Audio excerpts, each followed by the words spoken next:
Hello everybody, this is the second of a series of 4 videos on the topic of poverty and inequality that I'm recording for students of Gävle University in Sweden and also my own students at the University of Vechta. We're thinking about poverty and inequality. In this presentation, I'd like to take some global perspectives. I want to start off actually with an exercise which was on the handout that I gave you to look at after the last video. I want to think about the question of where are people most affected, in what parts of the world. I want to ask you, which countries do you think have particularly high levels of absolute poverty? Where are the countries where this is a particularly urgent and pressing problem? So ask yourself that first. Discuss with your partner. And then afterwards, a second task, I want you to look at the last sheet of the handout I gave you, which I copied this particular graphic illustration onto. Lots of bubbles representing different countries. This is from the sociology text, which I'm recommending for this course. I want you to look at that. It's an older image from 2010. Is this graphic representation of poor countries helpful or not? So I'll just read out the heading of that table. It says here, numbers living on less than US $1.25 per day from selected countries. And then you'll see these balls or globes of different sizes. Some of them are big, India and China, for example, some of them are smaller. How meaningful is that graphic representation? Have a pause here. Unpause. It's quite interesting. Obviously, an illustration like that is trying to capture a very, very complex set of statistics in one image. We're seeing big balls for countries with a lot of people under the poverty line. One of my students noted the illustration itself doesn't take into account the population size of the country. My student was saying it's more interesting to look at what proportion of a country's population is living in poverty. When you look at these large globes in that particular statistic, you're struck simply by the fact that big countries often have large numbers of people in poverty. So we'll see an African country like Nigeria, it's the one that strikes us first, but we don't quite know if they have more poverty or whether the size of that ball is so big simply because it happens to be a particularly large African country. So there you are. Like many of these statistics, you really have to get behind the picture, get behind the graphics, think about what it's showing us, questioning it, and seeing if we can find explanations for the representation. Good, let's move on and let's think about global economic inequality. I'm going to play my role as a language teacher for the next couple of minutes. Let's have a language point here. We've thought about rich countries and poor countries. I think I've also used the term developing countries in my earlier talk. So there's lots of different jargon that we have here. What other ways are there of categorizing countries? What other language, what other terminology do we have to separate countries to get an overview? And what you'll find in the literature, what terms do you know? What you'll find in the literature is that there are some two-way comparisons. Like I said, richer and poorer. But we also have some three-way comparisons. I'm sure you've already thought rich and poor is a very crude and vulgar way of describing something. We must have better terms. We do indeed, but there's really quite a lot. Some we recommend you using, some are older and maybe we recommend you not using. Collect with your partner all the different terms that you can think of here for categorizing our countries. Pause. And unpause. What did you come up with? I was quite shocked by just how many terms there are. Some of them I found okay, some of them I found highly problematic. Some terminology uses the idea of income. I've already said that rich and poor is not really helpful, so I'm not completely dazzled by this, although I presume it's easily measurable. High income countries, middle income countries, and low income countries. Good. That's our kickoff then. You might also want to think in terms of developed countries and developing countries. I'm not sure how you find that. I always find it a little bit awkward. I live in Germany, which is obviously a developed country, but we're still learning how to do some things better. We're still improving life for many of our citizens. So I would like to see the process of development as being an ongoing process, which in a sense is never really finished. So I find there's a kind of underlying hint of arrogance if some countries claim their development is a completed process. Good. The term, nonetheless, is very, very popular. We have to acknowledge that. And you may get a three-way comparison: more developed countries, less developed countries, and then those least developed countries. Good. Another term I've seen in literature for a long time now, we can look at some countries as being particularly important and politically and economically powerful, and they're the core countries. Other countries in the global world order somehow at the edge. A word for edge is periphery. And using that logic, we could even have other countries in between, semi-periphery. I'm not going to say much about it. Again, I'm a little bit uneasy with this. My social workers' instincts are drawing my attention to how we must be mindful of the kind of latent arrogance in some of these concepts. This is similarly problematic. When I was a kid back then in the 1970s, when Spider-Man was also still a kid, we separated the world into the first world, the second world, and the third world. Today in the English language, it's a very old-fashioned categorization. Although interestingly, I've met many Germans that still talk about the Dritte Welt. So the language is changing differently in different places. Who was the first world? Who was the second world? Who was the third world?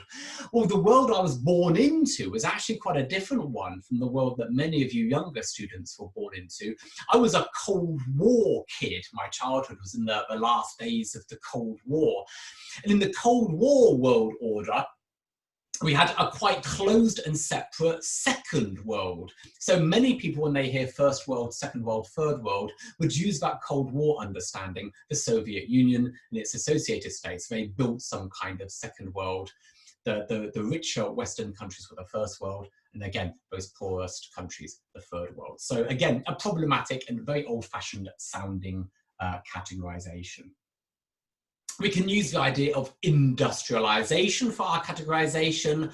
Obviously, the richer states were early industrializers, broadly speaking at least. There are interesting exceptions there. So some countries are in some sense completed in their process of industrialization. They are industrialized.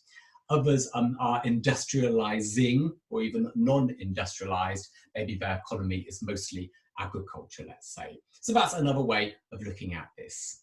You can talk about the West. We often do in the literature. Once again, problematic. You know, we may think that the West is a fairly clear concept, but the East is a very difficult concept to pin down. So again, not necessarily as helpful as you might think.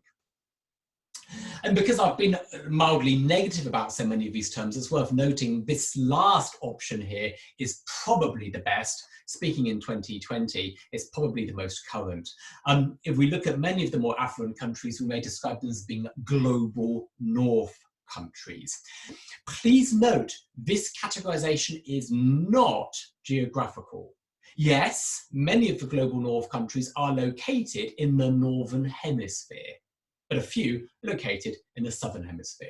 Australia, for example, is obviously in the South, but it counts as a global North country. And maybe that's why the words are written with capital letters. You know, this is quite specific jargon. The meaning is not the literal word for word meaning. Good. So a whole bunch of terms there, use with care. We've thought about statistics already. I'm going to return to statistics now. Statistics obviously use attempts to measure the world. And I want to think about measuring affluence. I think I've used that word already, affluence. Affluence just means richness, wealth. Measuring the wealth of nations. Wow, that sounded Scottish. There's a handful of statistics commonly used in measuring affluence and measuring the poverty of nations or the wealth of nations. What do the following two terms stand for? What do the following two terms mean? I want you in a minute to pause this video and think about the following two words, which are actually sets of letters. What does the GDP per capita mean? Per capita. And what is the HDI? So scratch your heads and think a little bit about these two concepts. Pause and unpause. GDP per capita, first of all. The letters stand for gross domestic product. Gross domestic product. It's quite a similar term in a sense in German. I think we say Bruttoinlandsprodukt. Is that right? Bruttoinlandsprodukt? I think it's much the same in Sweden, brutto national product, so to say. That's exactly how we understand these words. The GDP is the value of all of the goods and the services produced in a country in a given year. So it really is a measure of economic production in terms of goods and services. Per capita simply means per person, a bit more Latin there for you. Per capita, per person, per head, if you like. Per nose, I think Germans would say.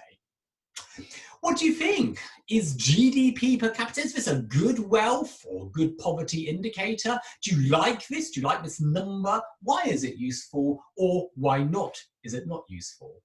Think about it, scratch your heads. A number of points obviously come up here.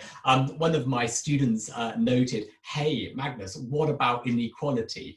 When we measure the GDP per capita, we're looking at the total economic activity and then dividing it by the number of people in that country. But that's assuming that the money is somehow shared fairly. And the real world doesn't work like that, does it? Which is an obvious basic point. So beware with countries which have very high levels of inequality. Some countries have an enormous amount of wealth located, in a very small part of its population. Often it's just 1% or even a few families in some countries. So we're mindful of that.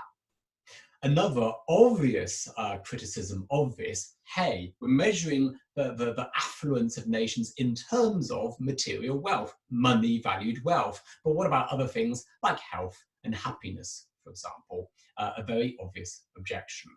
And some of these objections actually led to the next statistic. In particular, my last point, using money alone is too crude. That's a too vulgar measurement.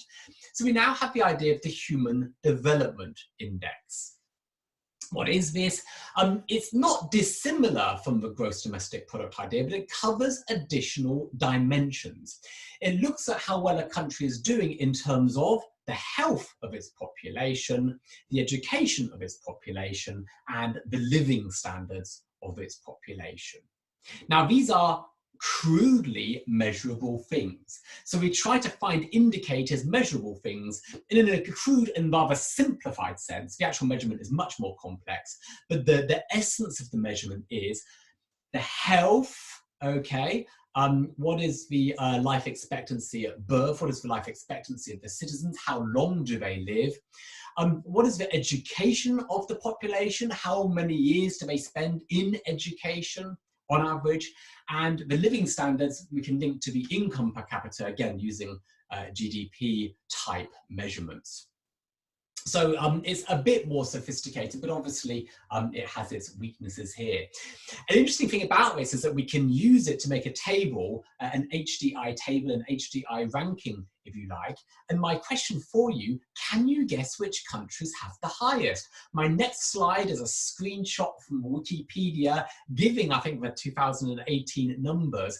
Can you guess which countries are particularly high in the HDI ranking? Pause here. Here you are. The ranking is really quite fascinating.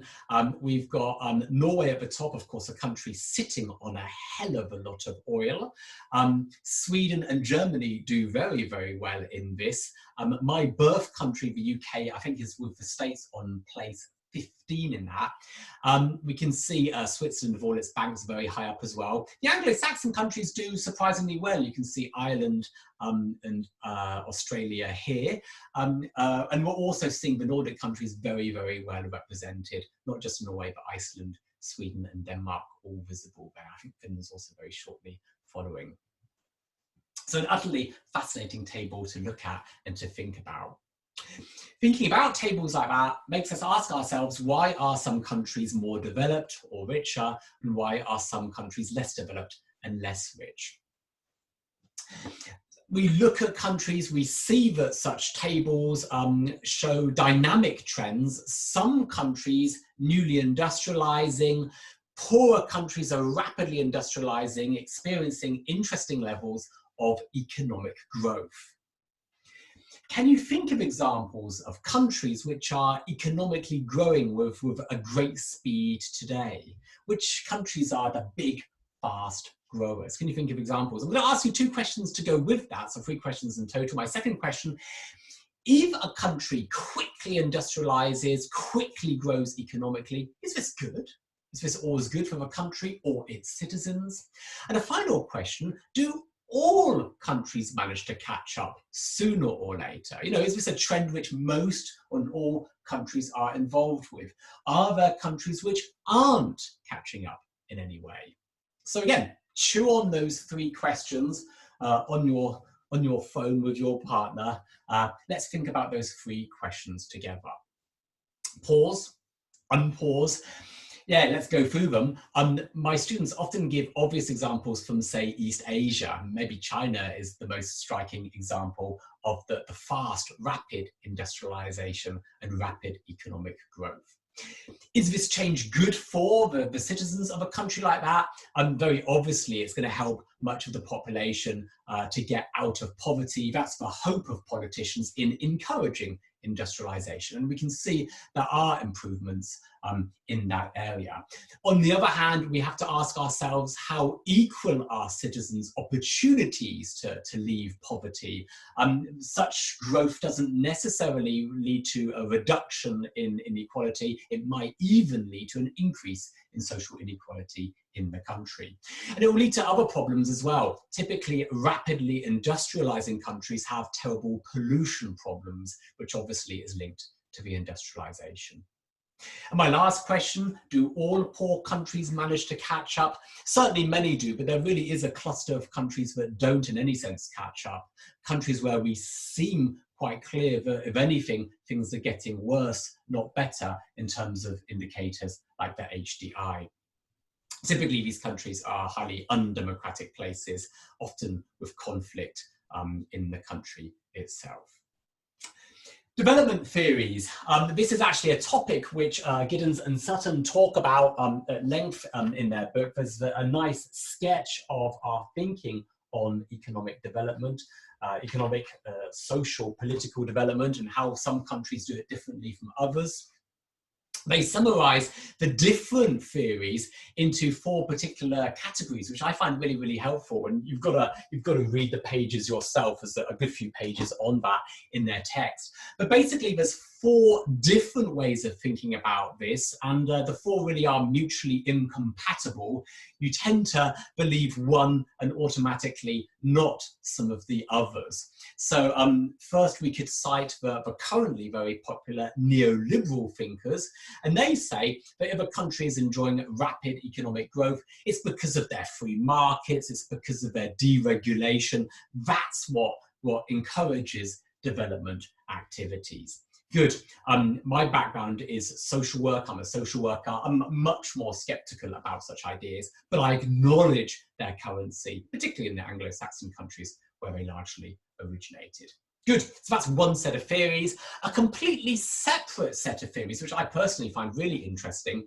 If we look at countries which are industrializing, which are trying to catch up right now, a great many of these countries were former colonies of a small cluster of politically and economically powerful countries.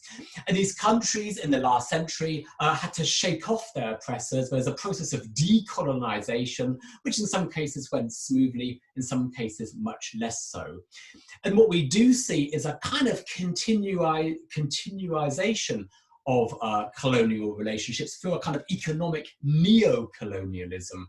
So we can really look at the power inequalities between countries and use that to understand the development of those countries. And this will lead us to conflict theories, this will lead us to Marxist thinking. I think it's really interesting.